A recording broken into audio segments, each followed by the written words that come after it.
Welcome back, and take a look at what my project is today. I have got most of the wiring already done for the 3 new batteries, but I haven't hooked them up yet, and I think today will be the day. A couple things to talk about. I have used the EG4 upgrade dongle to upgrade the firmware in all 6 batteries. I have already set the dip switches on the lower 5 batteries to what will be their new setting. The dip switches are already set on the upper batteries to where all I need to do yet is to hook up power cables to the middle battery. And then after that, it will be a matter of hooking this cable into this slot on my master battery now, and then pulling that one out, which is connected to my main panel there, and hook it into the RS485 slot up there. So there's not a lot left to do. One thing that I left to do, and I did this so that you could see what the heck I'm doing, is how I make up these cables. They are technically all supposed to be the exact same length, and on that side, on the negative side, they will all be 2-footers. On this side, I had cable to use up, and they are a number 2 cable. The ones that came with the batteries were number 4s, but they're made to go into a cabinet such as this. So they were too short, so I went from the size 4 to a size 2 gauge cable on the top. Now, something that you can see, it's already kind of apparent, this one is shorter than that one. All the warnings that I have seen say make sure your battery cables are exactly the same length. So it'll be a little bit interesting to see what happens. One thing that I did was to take my ohm meter to it and tested all 4 of the cables that are up there, and they are all reading exactly 1/10 of an ohm of resistance. So there's no difference in the reading between the shortest one and the longest one. I don't think that's going to be a problem. We will end up seeing, I guess, after I've run it for a little while and see if one battery is charging and discharging faster than the others. To date, I have had really good results with equalization of all of the lower set of batteries, and I hope to keep that going with the upper set of batteries. Now, the one thing that I have done as part of that is tried to keep my load somewhat equalized in my main service panel.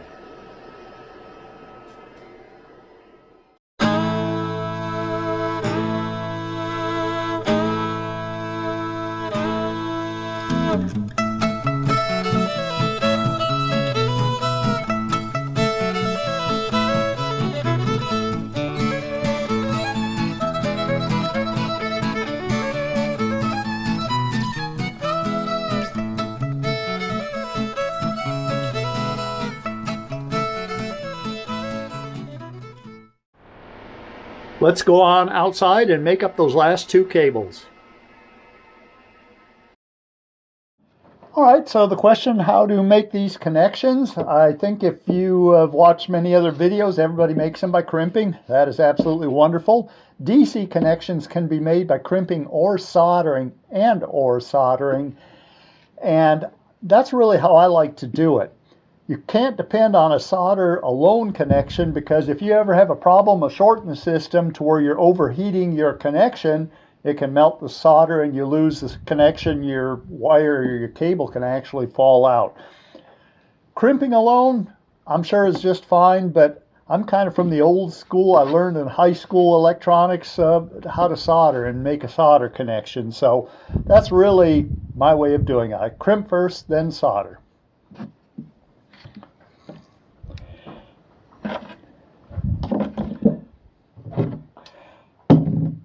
Now, a hydraulic crimper would actually be the ticket for doing this, but for the amount of connections I've had to make, I just do it with a hammer crimper.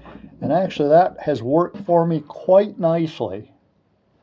So I've already stripped about 5/8 of an inch of insulator off the end of these.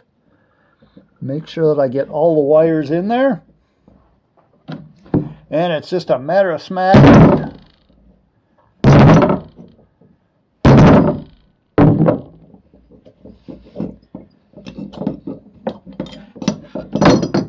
And that in itself makes for a pretty doggone good connection.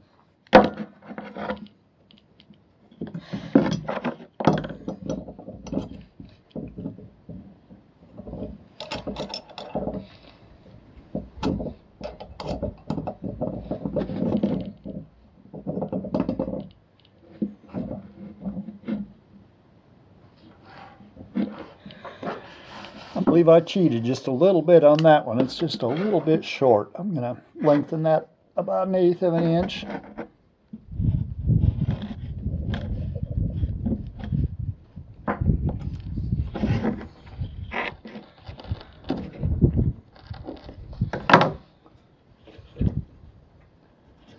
This is the first use of my new workbench, by the way. I like it.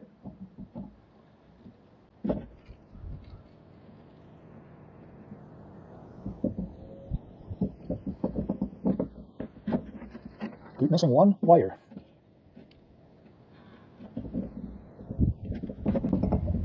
There, we got it.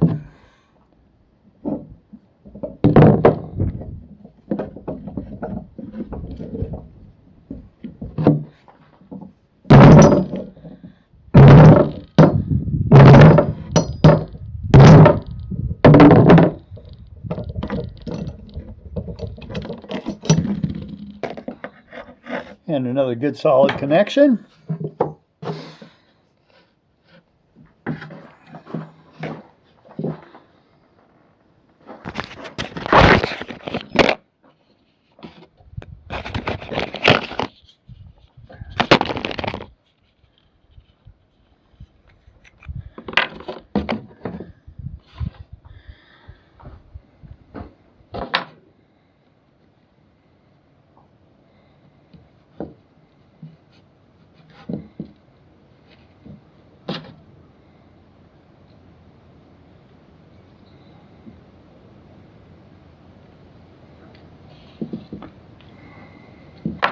Doggone that one strand of wire.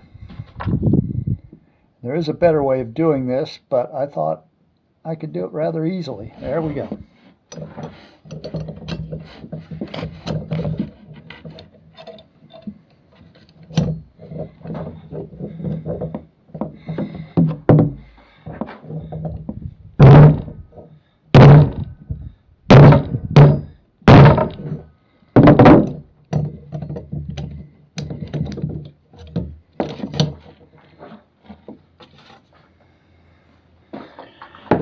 In fact, I'm going to do this that alternate way.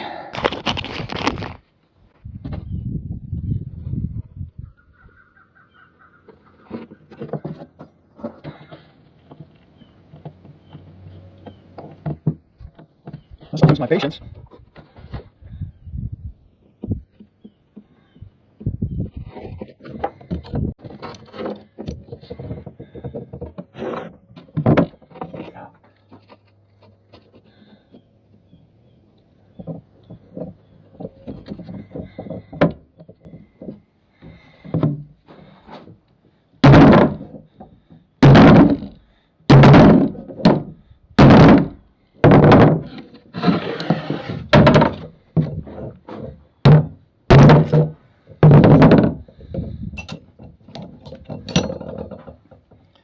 There we go. Now I need to run and get my torch.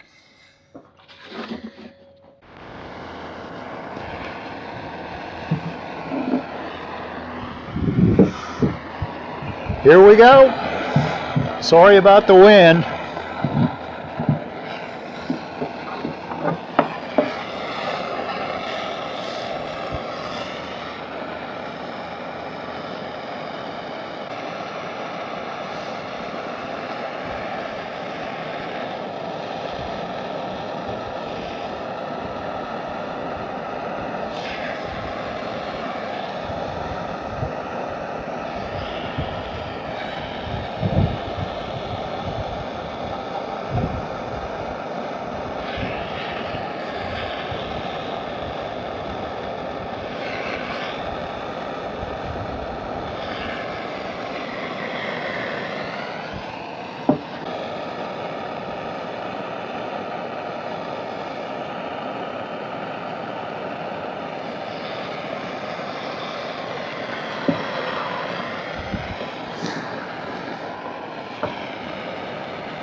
Everything now is crimped and soldered. Got a good solid connection everywhere. I have yet to put on the heat shrink tube, and the reason for that is you don't want any conductor to be sticking out of the terminal block when it's all connected, because if you ran a metal implement and shorted across them, you could start a fire or have something terrible happen. So anyway, I still have to heat shrink these, but I need to let that cool a little bit before I do that. So I'm going to go in and have lunch, and I'll be back in a few minutes. All set for the heat shrink tubing. Still a little warm, but it'll work. You want to run this up just as close as you can, but you don't want to run it up so doggone far that you don't get a tight connection on the block that you're hooking it into.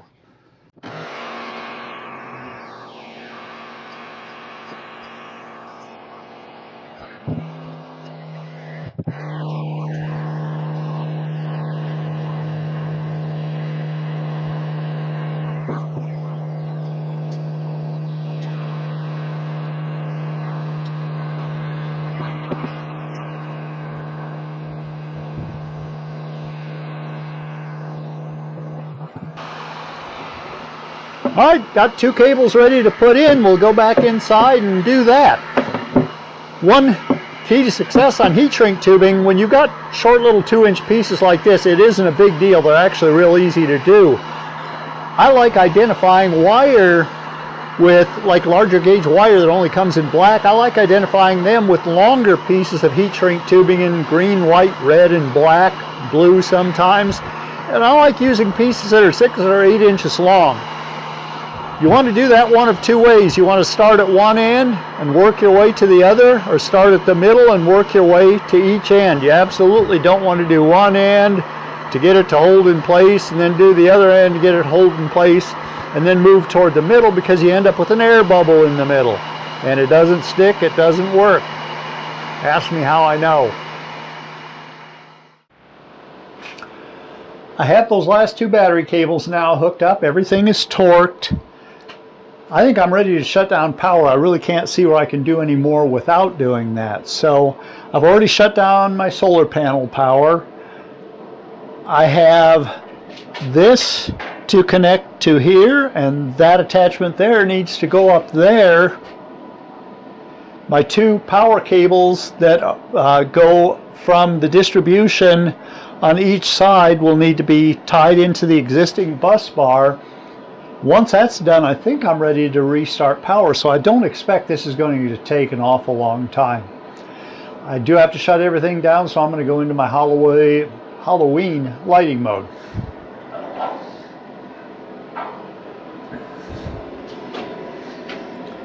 First thing I'm going to do is to disconnect batteries here.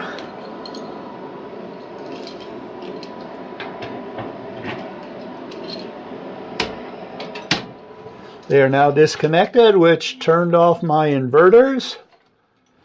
Actually, I should have shut down the inverters first. It's all right. And I need to shut down all 6 of my batteries here so that I don't have any shorts or power being transmitted as I'm doing this. Sorry, my back will be to you through this entire operation.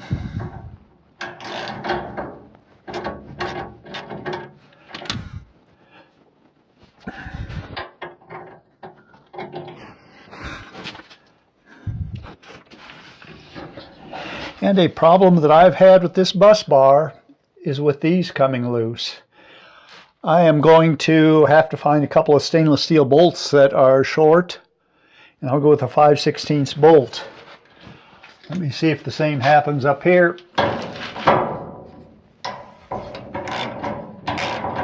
That one appears to be holding.